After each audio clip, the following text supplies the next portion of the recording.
This interview is a part of the Oklahoma Historical Society's Oral History Program Living Legends collection. The original date for this interview is May the 7th, 1971. This interview was conducted by Mr. Pendleton Woods.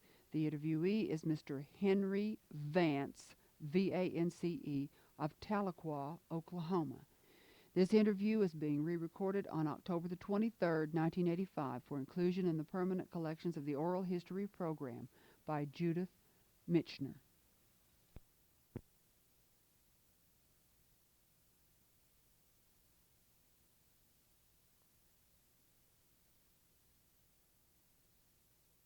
I'm going to start in with you talking. This is Penn Woods interviewing for the Oklahoma Living Legends. I'm in Tahlequah. It's May 1971, and I'm in the office of Mr. Henry M. Vance, longtime attorney and a 60-year citizen of Tahlequah. And we will talk about his personal experiences as well as about the city of Tahlequah. Mr. Vance, to begin with, I wonder if you'd tell me when and where you were born and who your parents were. Well, I was born at Lady Hill, Boone County, Arkansas. My father was B.J. Vance. My mother was, her maiden name was Fanny Marshall. Where did you go to school and grow up? Beg pardon? Where did you go to school? I went to the common schools in Boone County and Hendrix College at Conway. Where did you get your law degree? After then, I attended business school in St. Louis and law school at Georgetown University in Washington, D.C. And you graduated what year? 1910. 1910 in your law degree. Yes.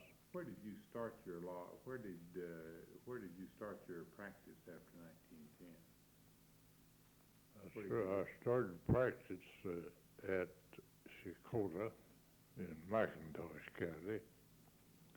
My father lived there, who was practicing medicine there at the time.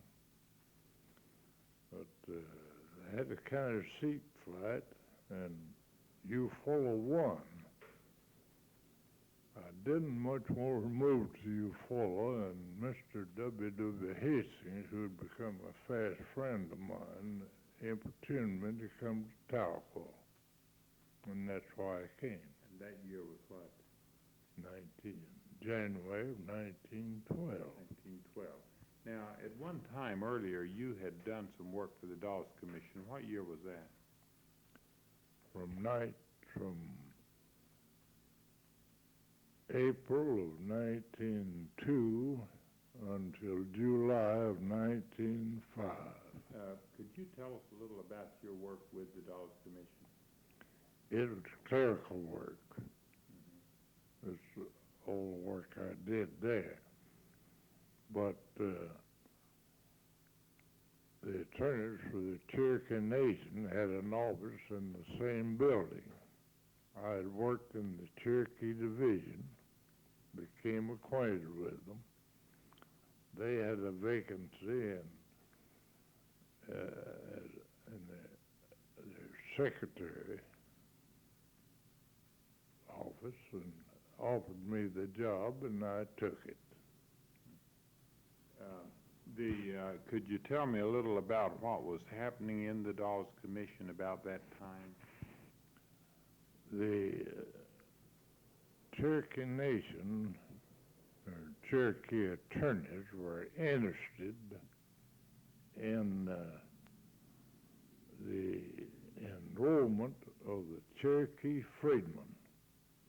They were assisting in making up the freedmen rule of the Cherokee Nation. Did you have any involvement with the Cherokee people or with any of the Indian tribes? Not at that time. You did later? I have later, yes.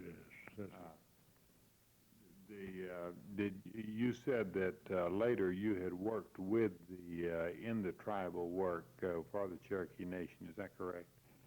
I was working for the attorneys for the Cherokee Nation in their tribal work and the enrollment over there for the Dawes Commission, enrollment of the freedmen citizens. Can you tell us what you were doing and how it was, what all was happening? Well,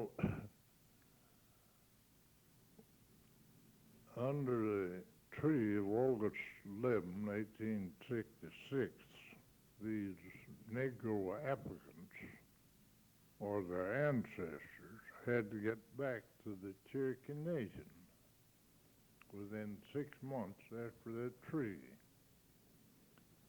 And these applications and the trials, those freedmen didn't know any year except 66. They knew 66, but they probably didn't know the year we were trying the case in. But it was a monumental job, and the Cherokee attorney did a good job of it, I'd say. I assisted them until statehood. When statehood came, one of them, Mr. James S. Davenport of Anita, was elected to Congress, our first congressman. And he gave me his secretary's place. And I went to Washington with him in 1907, ready to study law, and did study law at Georgetown University.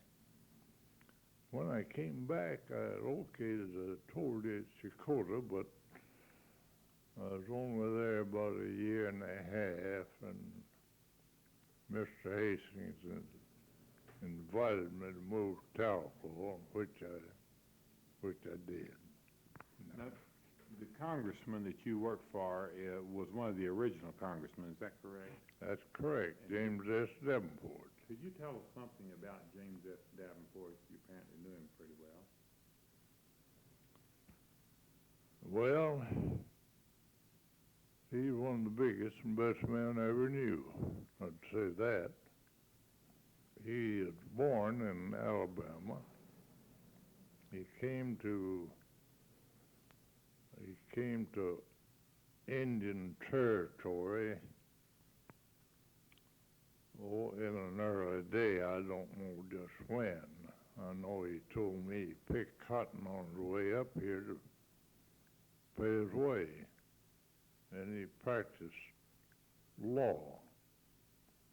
He was unfortunate in about 1891, he got into trouble and killed a fellow.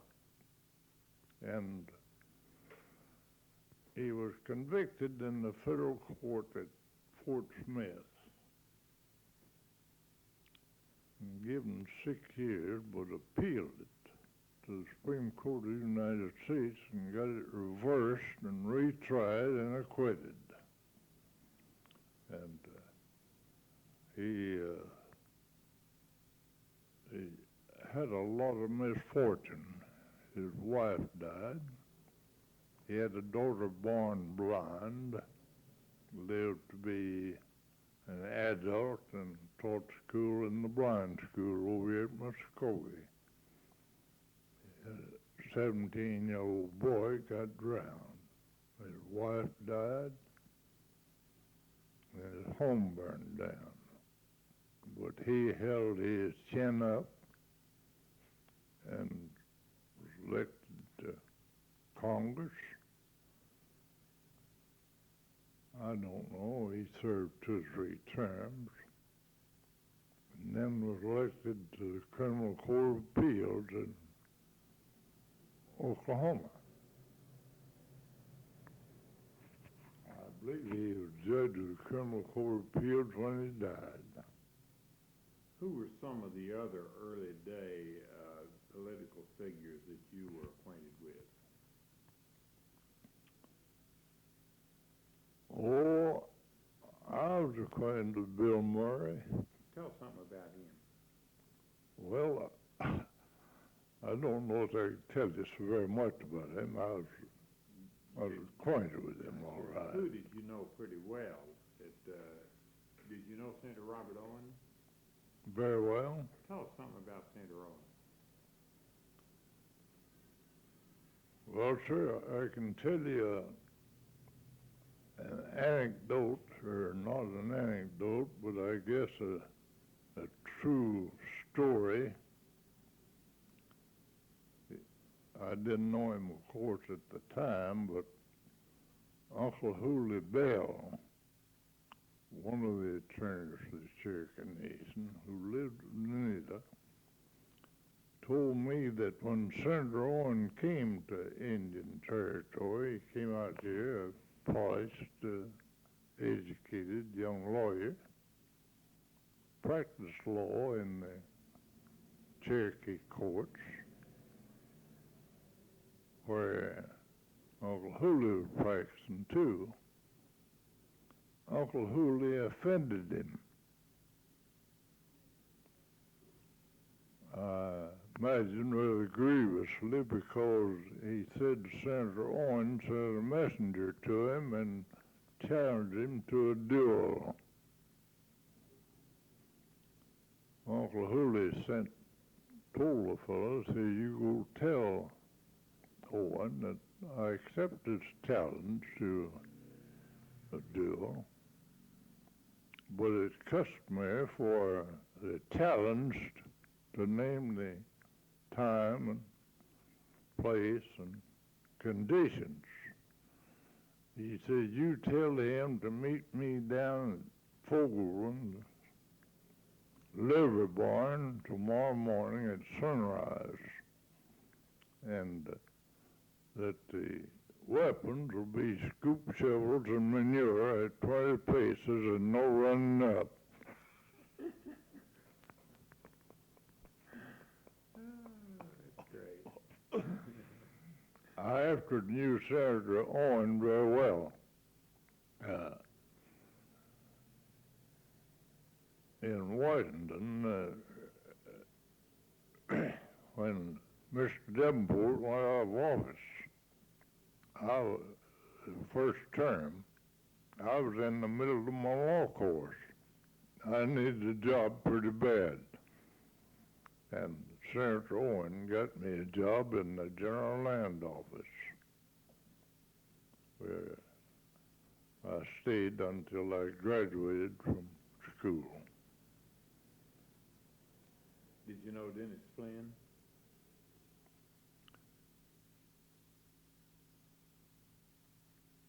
Cherokee Congressman from Guthrie. I met him as all. Any of the other early congressmen, how about Senator Gore? I knew Senator Gore very well. Tell us something about him.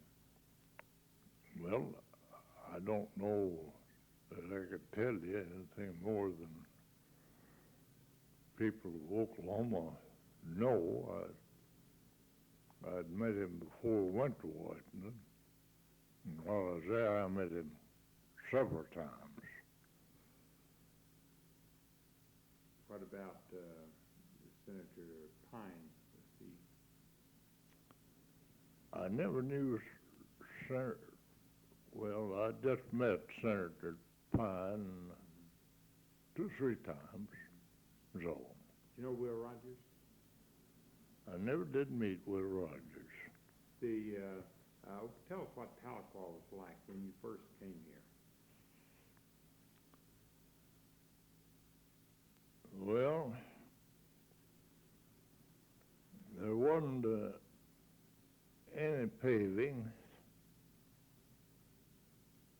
no cement sidewalks, and no cars. That courthouse square had posts all around it with a large chain running through them, clear around the courthouse square, where people would hitch their horses, either saddle horses or horses to buggies or wagons and so forth. And there was a livery stable right there east of the courthouse square there, where the business place is now. How long has your office been at this location off the square? Oh, I built this little office about 20 years ago. My office before then up over Crew Brothers Drugstore. That seemed to be the center of town, but that stairway leading up there, up and down from overhead to Crew Drugstore, got to being steeper and steeper, if you know what I mean. And I built this little office down here. Get away from the... Got away from that stairway. Who were the leaders in, early leaders in Tahlequah that you knew when you first came here? Well, W.W. Hastings was the first Tahlequah that I ever knew. Of course, after I came here, I got well acquainted with, I suppose every man in town. That's been the rewarding thing about it, living here to me. I've made so many friends, especially among the Cherokees. Now, there's Percy and Sid and Buff Wiley were brothers, Cherokees. J.A. Lawrence. J.A. Lawrence and Percy Wiley ran Lawrence Wiley Mercantile Company. Then I got acquainted with such men as DeWitt Wilson, J.D. Wilson's brother, J.B. Crew, J.M. Crew, his brother. John W. Stapler was a leading citizen, but he passed just before I came. I knew his brother, John B. Stapler, very well. Those about well, there were other fellows here, J.B. Pearson, W.G. Banker, Jim Thompson, Jack Brown, Jimmy McSpadden over here. His father had gone before I came. We interviewed Mr. McSpadden and Mr. Brown this afternoon.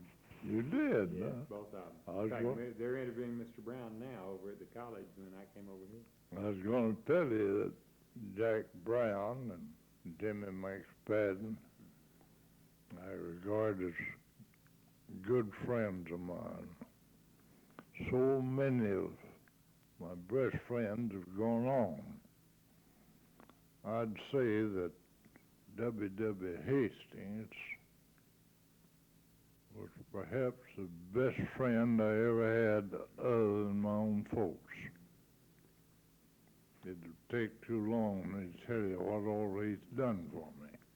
Let's take the news events of Tahlequah, those things that were important that happened during the first, prior to 1920, thinking in terms about 1912 when you came to 1920. What important events occurred that were important to Tahlequah?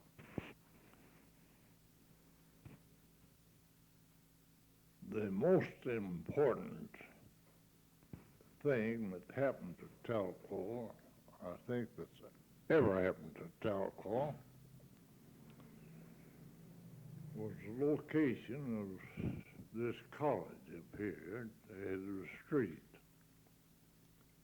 Now, W. Hastings was attorney for the Cherokee Nation. That was a Cherokee female seminary up there. And he and others here were ardent supporters of C.N. Haskell, the first governor. And just after statehood, when these institutions were being placed around all the state, Hastings conceived the idea of having the state buy that property up there and establishing what they call them a normal school, which has evolved into this college. He headed the commission to go out to wait on the governor to see if they could get it done. The governor listened at him and finally asked him, and he said, well, Bill, if you can't get the school, what do you want for second choice? Hastings replied, he said, when you were run for governor, we didn't have any second choice. And Haskell says, all right, Bill, you can have the school. And that's how it happened to be established here. I think it's been the beacon light to Tahlequah, to Cherokee County, and to eastern Oklahoma ever since, and still is. And I think the best asset Tahlequah has. Can you think, this is great, can you think of any other news events that occurred during the period prior to 1920 might be worth mentioning? Yes, sir.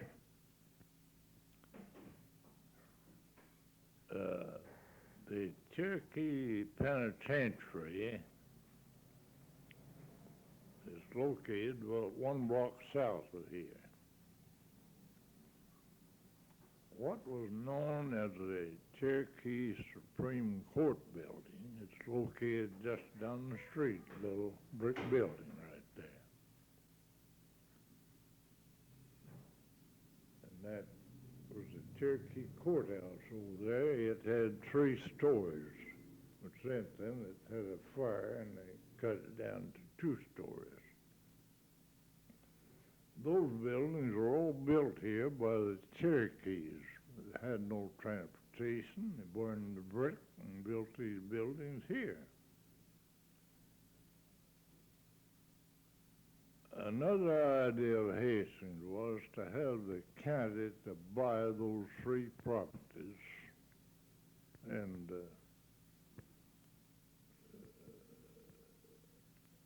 use that for courthouse, and this for offices, and this penitentiary for jail, for county jail that's been used there now and has ever since they bought it along about that happened around about 1213, somewhere along there. I'm not sure just what it was. But this little Supreme Court building was built there in 1844. It was used as Supreme Court until about 71 when this courthouse was built over here. Then the Supreme Court moved over there, and this what was known to call the Cherokee Advocate paper was published out of this Supreme Court building down there. Tell us about the Cherokee Advocate. I knew not much about it. That in Cherokee, I couldn't read it. I know very little about it. I think it ceased publication about 1906. thinking in terms of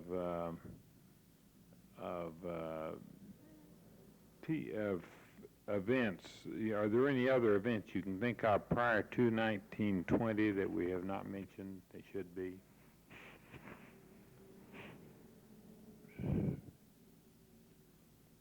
Well, when I came here in 1912,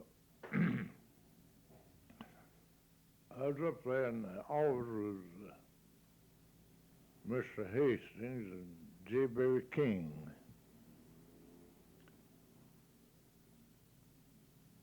The Frisco Railroad wanted to build a brick depot here in Tahlequah. They just had a wooden structure. And they needed a lot, an extra lot up there before they agreed to build the brick depot. Commercial Club had no money. The man who owned the lot had other property around close, which would be very much benefited by the erection of a brick depot. But he was considered rather tight, and he wouldn't give them a lot. That the Chamber of Commerce exhausted every resource they had, and first time I ever saw Jim Thompson, J.P. Thompson, came in the office that morning. He said, "Barry, I've got the medicine for him now." He leaned up there at home all night trying to figure it out. But Dr. Peterson owned property up on Delaware Street, just right along next to the railroad tracks. Well, old Jim went to see him and told him what he had in his mind. He said, "Now I've got a telegram here I'm going to get from the St. Louis and San Francisco Railroad accepting your offer for a site up here." Of course, it was a fake telegram. But he framed up also with the agent for the Frisco, Mr. Parsons. At that time, I had a little daily paper, the Tahlequah Arrow, that was published here. Came out about 2 o'clock in the afternoon. When it came out, it had a blazing headline about the location for a new brick depot up there on Delaware Street. It told the story about what Dr. Peterson intended to do and so forth, and he's donating the land. And it had a copy of the telegram from the Frisco. I remember first time I saw Jim Thompson, he came in saying, "Barry, I've got the medicine for him now." And he said, "I'll tell you what I'll do. I'll give him 30 minutes after that Tahlequah era hits the streets." And he and I and Barry King were sitting around up there waiting. About 20 minutes after the era gained circulation, the old man's son called him up and he said, "Say, what about that depot?" Well, Barry King knew how to talk to him, told him that they'd done everything they could do. They had to have a location and so forth and so forth. And he said, "Yeah, but Pappy is ready to sign that deed." Well, it resulted in Pappy signing the deed and the Frisco building the depot up there. Now, Barry King was from Arkansas, close to where you were, and was later a lieutenant governor. Why don't you tell us something about Barry King? Well, I knew Barry King all his life. I was born in North Boone County, but moved to Harrison when I was about 10 years old. About the time Barry King was born, of course, he was 9 years my junior. And I knew his people, his uncle and his father moved down here to Hulbert in this county, and his brother, who ran a lumber yard down there. Well, they died down there, all of them. Bob King, Al King, Barry's father, and his brother, Hal, all died in this county here. Of course, I knew them, as I say, ever since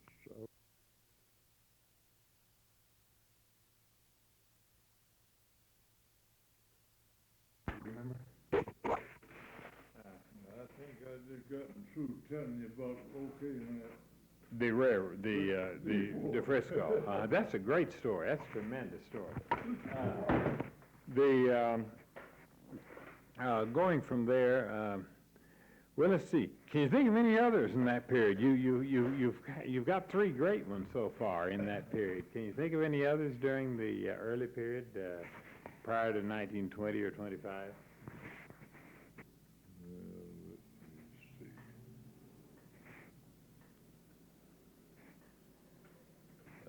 Don't think of too much because I was elected county attorney and went into office in first of 15 and stayed in there through 20. Tell about your experience as county attorney. It was rather hectic. Those it was kind of wild around here at that time. Tell about it. Well, you asked me about the prominent citizens a while ago, and it just didn't occur to me that Judge John H. Pitchford was living here at that time and was the first district judge and one of God's noblemen.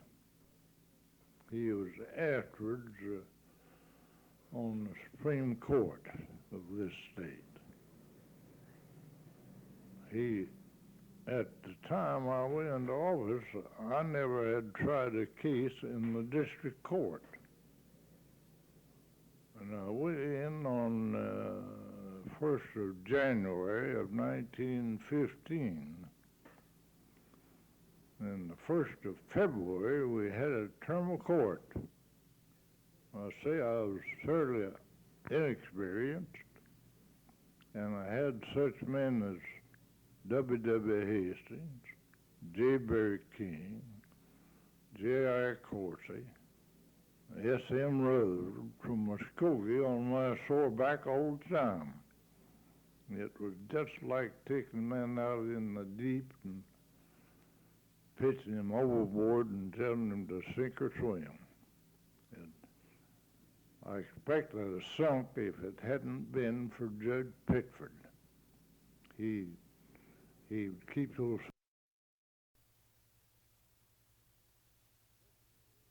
In February, we had a term of court. I say I was thoroughly inexperienced, and I had such men as W. Hastings, J. Barry King, J.I. Coursey, S.M. Rutherford from Muskogee on my sore back all the time. It was just like taking men out in the deep and pitching them overboard and telling them to sink or swim. I expect I'd have sunk if it hadn't been for Judge Pitchford. He would keep those fellows off of me. And at that time, we had a different way of selecting jurors. We had a jury commission. You could manage to get good jurors, and I always did. I always had a good jury, and I always got convictions too. Not boasting. It wasn't any stroke of brilliance on my part. It was the character of the jurors that we had. All I had to show them was the evidence. They'd do the rest. Did you have any named criminals that were known criminals that you convicted or had on? Well, during the time, I prosecuted 21 murder cases and was fortunate enough to get 16 convictions. 3 of them were death sentences. Were any of the none of them were the known outlaws, were they? No, sir. No, none of them were known outlaws. Can you think of any other specific experience during your prosecuting attorney days that would be of particular interest? Well, I don't recall any particular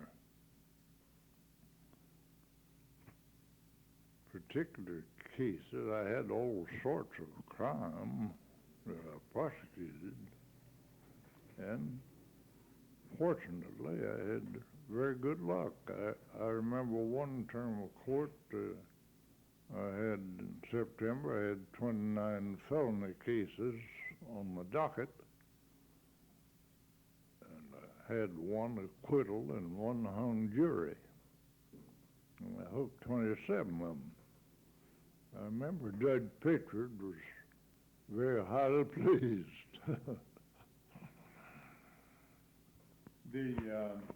Thinking in the development of Tahlequah, and you mentioned that there were no automobiles when you first came here. Do you remember who owned the first auto in Tahlequah?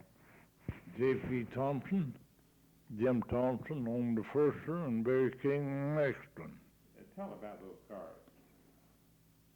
Well, I don't remember much about the cars. The most I remember is that I'm in the county attorney's office, and I was besieged with complaints from the farmers around adjacent to Tahlequah and Cherokee County because these automobiles scared the teams.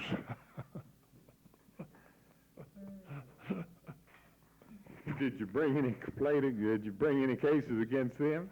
No, sir. I always managed to sidetrack them.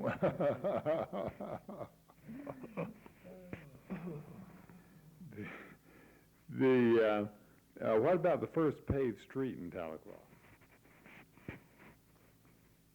I don't remember what year that was. I was trying to think about that the other day.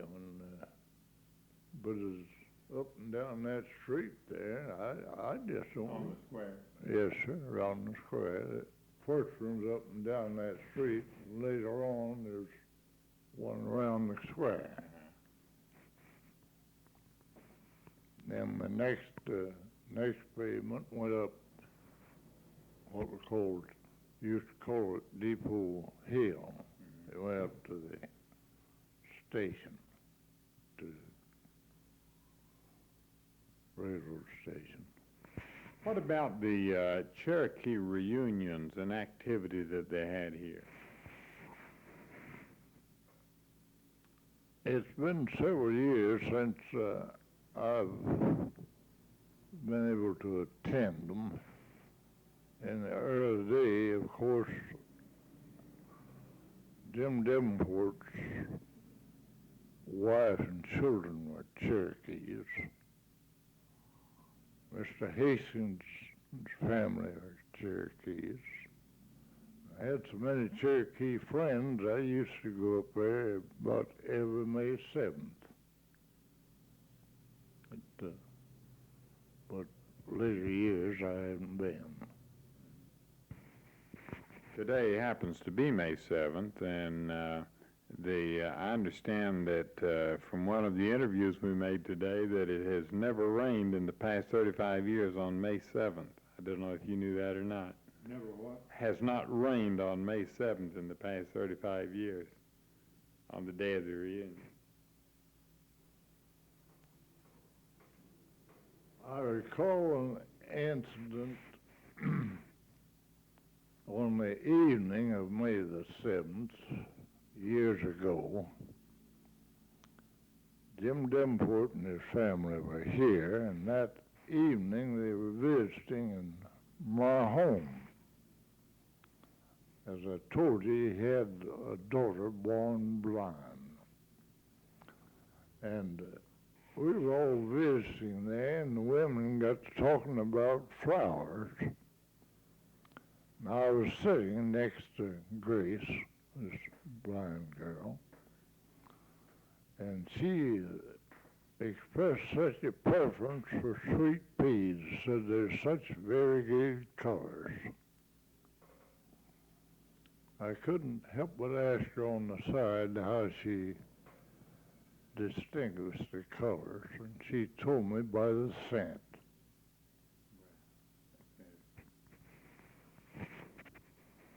The thinking in terms of the 20s and 30s and the growth of Tahlequah, what can you tell us about happenings or building of Tahlequah during these two decades? The 20s and the 30s? Yes.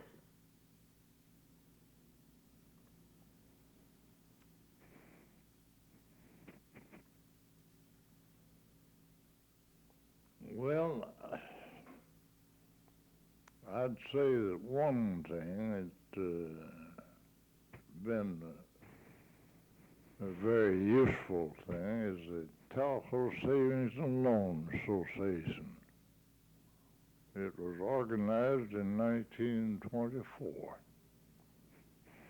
I was enabled to be one of the persons who organized the savings and loan. And until I had to retire from law practice, I represented it in a legal way. And I'm still on the board of directors, and have been since its inception. I'd say that that's been a very useful institution in enabling a lot of folks to own homes. Incidentally, I'm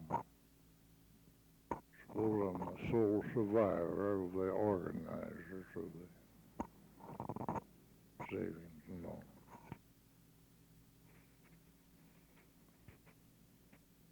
It's worked hand in hand with the college up here. College has been a wonderful help to the savings and loan, and I think the savings and loan has been a wonderful help to many of the college people, a lot of the professors, and a lot of people who have come here for the benefit of the school. Tell about the Depression and how it affected Tahlequah. I can't say much about how it affected Tahlequah. I know how it affected me.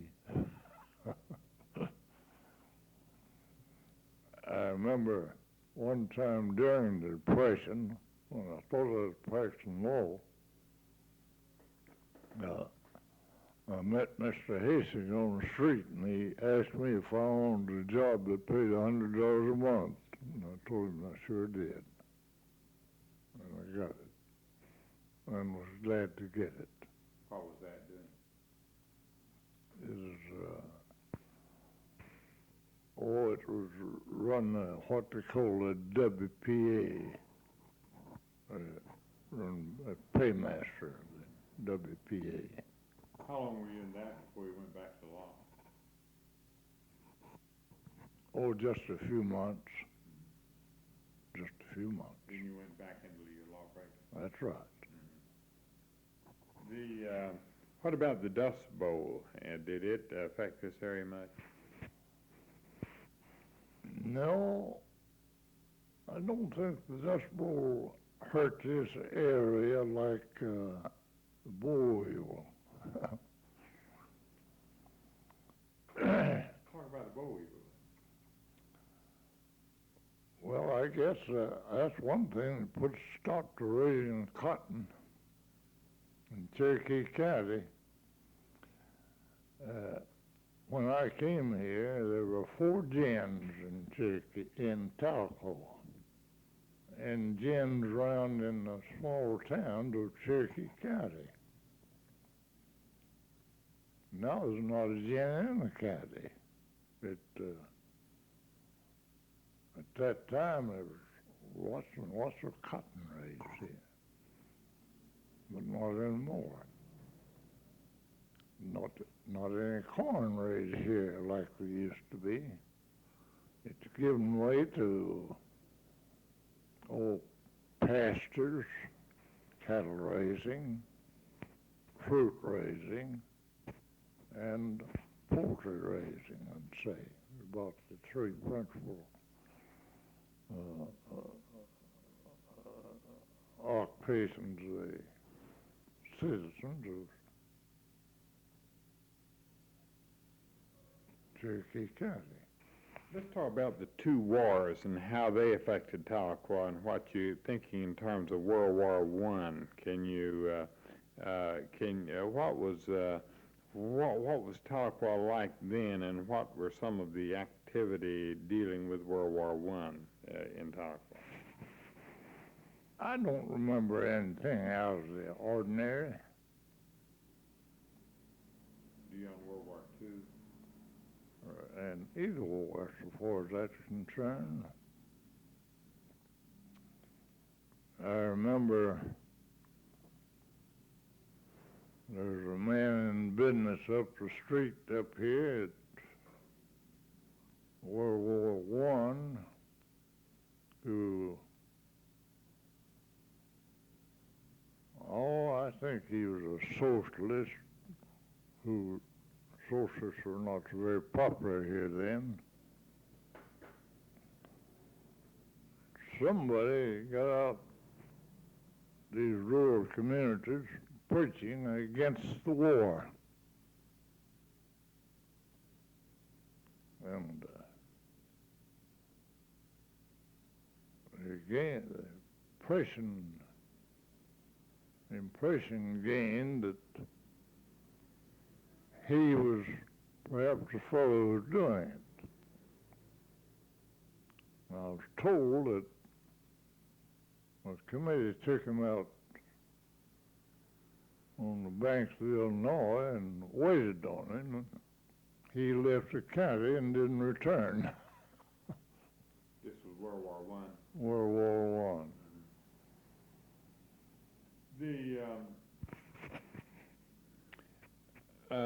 Thinking in terms of the various gubernatorial administrations, and were there any of the governors that you were acquainted with down the line, like Walton or Johnson or any of these? Were you acquainted well with any of the governors? I wouldn't say that I was well acquainted with any of them. That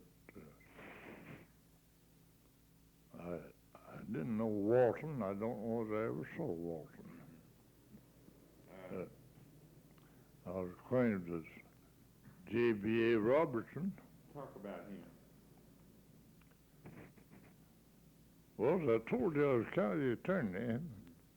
I got a good many convictions, and he's pretty liberal in reversing or pardoning her, which he did some of that personally I didn't like, and I guess I had criticized him because after I was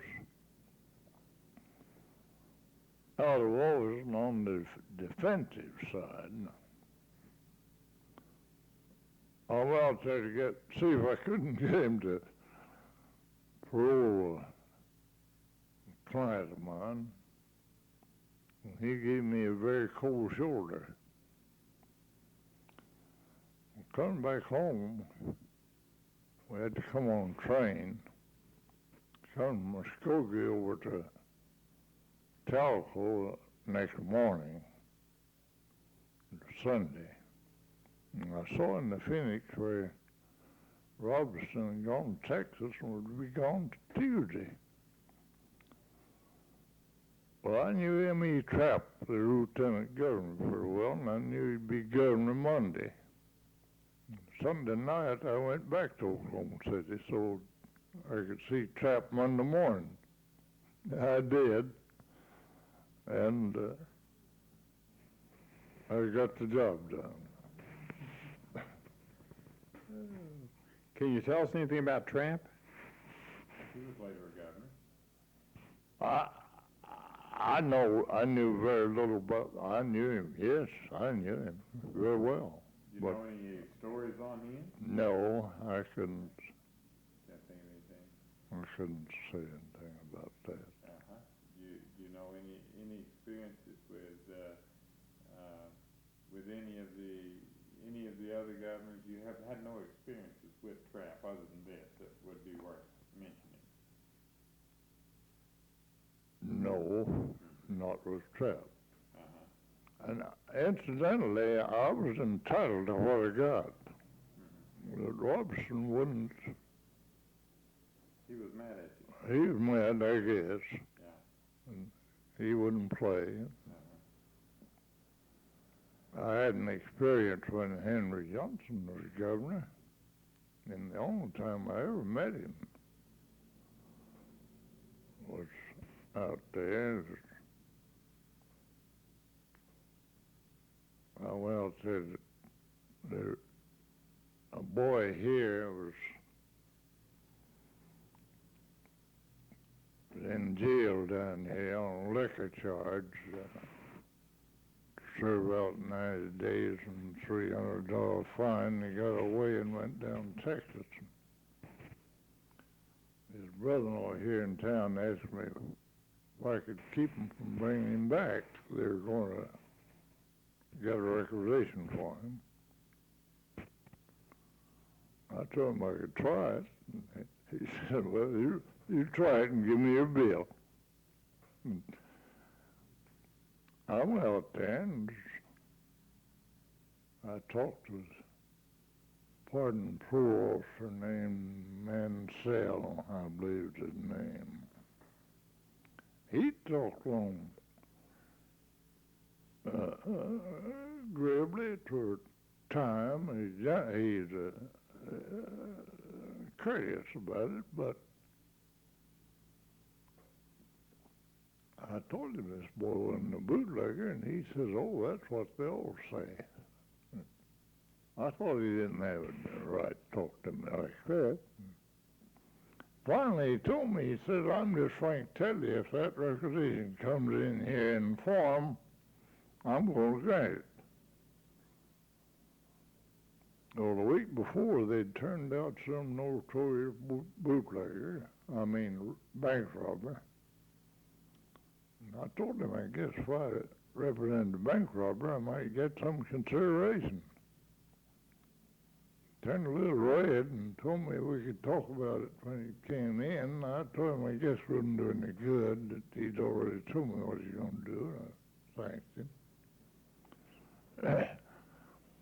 Houston Teehee, a fellow on the Supreme Court Commission, was out there, a friend of mine, and he'd sitting there listening to this conversation I had with Mansell, and I got out in the hall. I told him told Houston, I said that I've been a subordinate all my life, and subordinates take orders.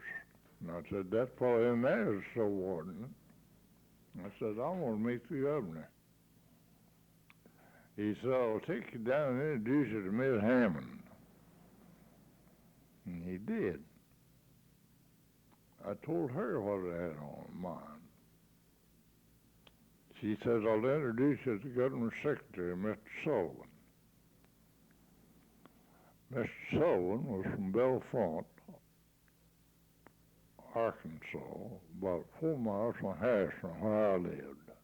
I knew his family, he knew mine, though we'd never met. And I told him what I had on my mind, and he said, oh, that's too little. And I said, I know it. He called up my own cell and talked about 20 minutes. Put the receiver down and said, you be back here next Friday morning, 9 o'clock.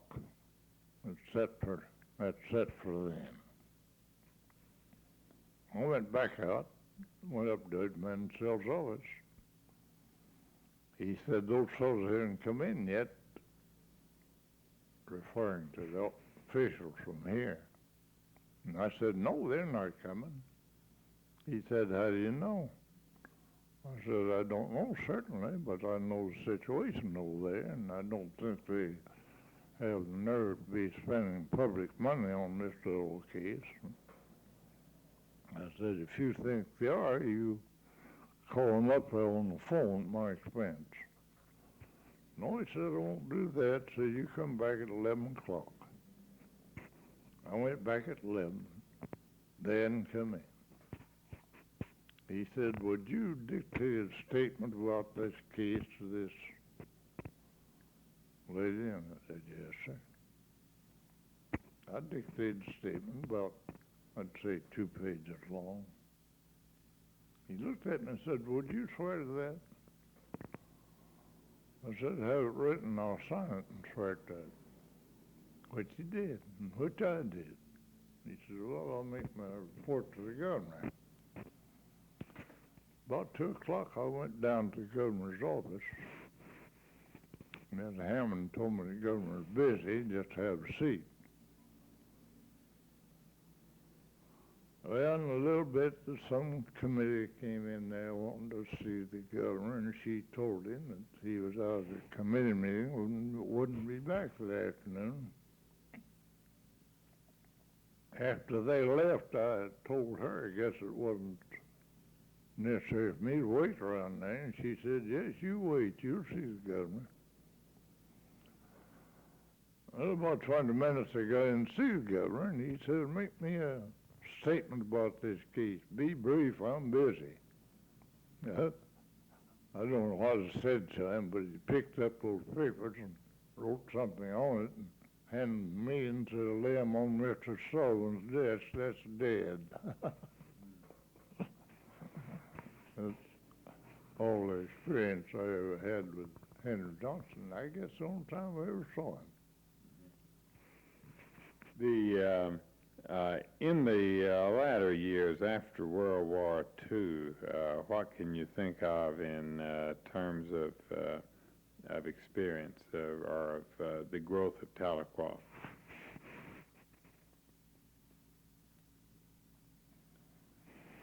I don't know what's caused it particularly.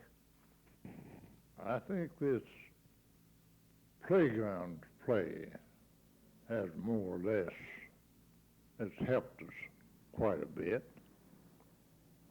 And then the location of other institutions. You know, I can't say enough about W.W. Hastings. As attorney of the Cherokee Nation, he conceived the idea, or maybe he was in Congress at that time, of buying what they call a Cherokee insane asylum down here, about 4 miles south of Tahlequah, and establishing a Cherokee Indian orphan school.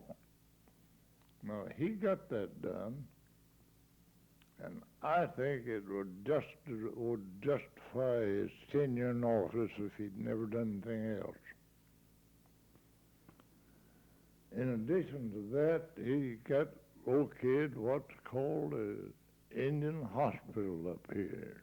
It's a Hastings hospital. It's named for him, too. Well done, because he established it and got it there. He got that school there. What was his position in office at that time? Beg pardon? What was, you said his position in office, what was his? He's congressman. He was your congressman. Yes, ma'am. Yes, sir. What about the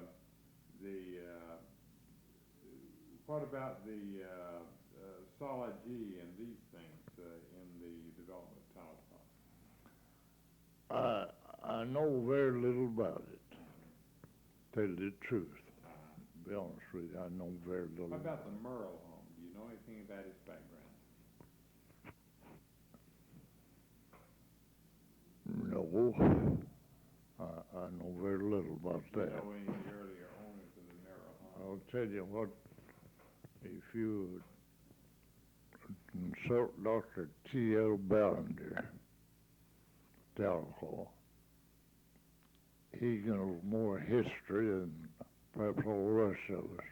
We interviewed Mr. Ballinger there. Did you? Mainly about the college. I didn't hear that interview, so I don't know what all is in it. But we did interview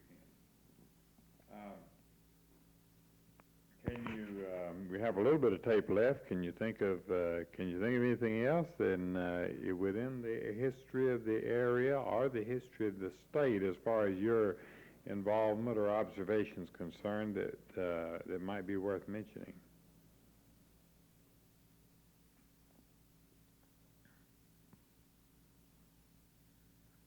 Well, of course, there were things that happened before I came here, like this Frisco Railroad went through here in about 1902, I think it was.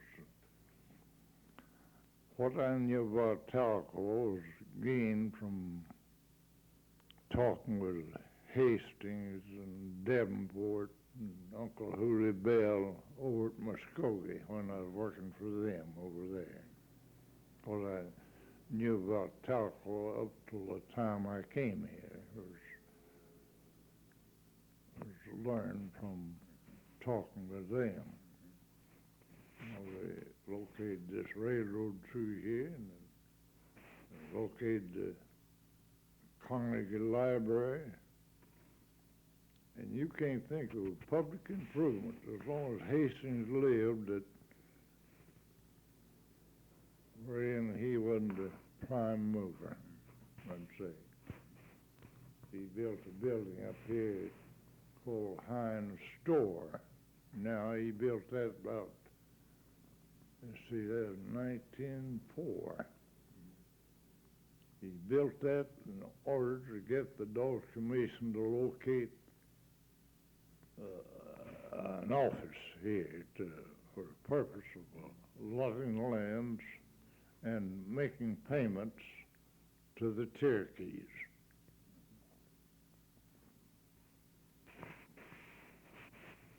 Well, sure, thank you. This has been an interview with Mr. Henry Vance in Tahlequah on May the 7th, 1971.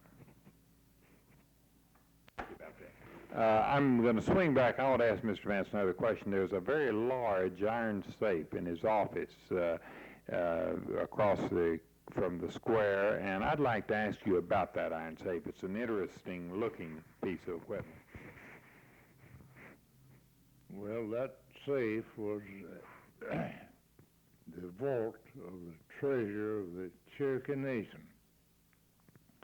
I might say that chair right over there was out of the legislative halls of the Cherokee Nation. I have 2 or 3 more chairs around the office, or in the other office like it. Where did you get the vault? How did you get the vault? That stuff was sold at public auction.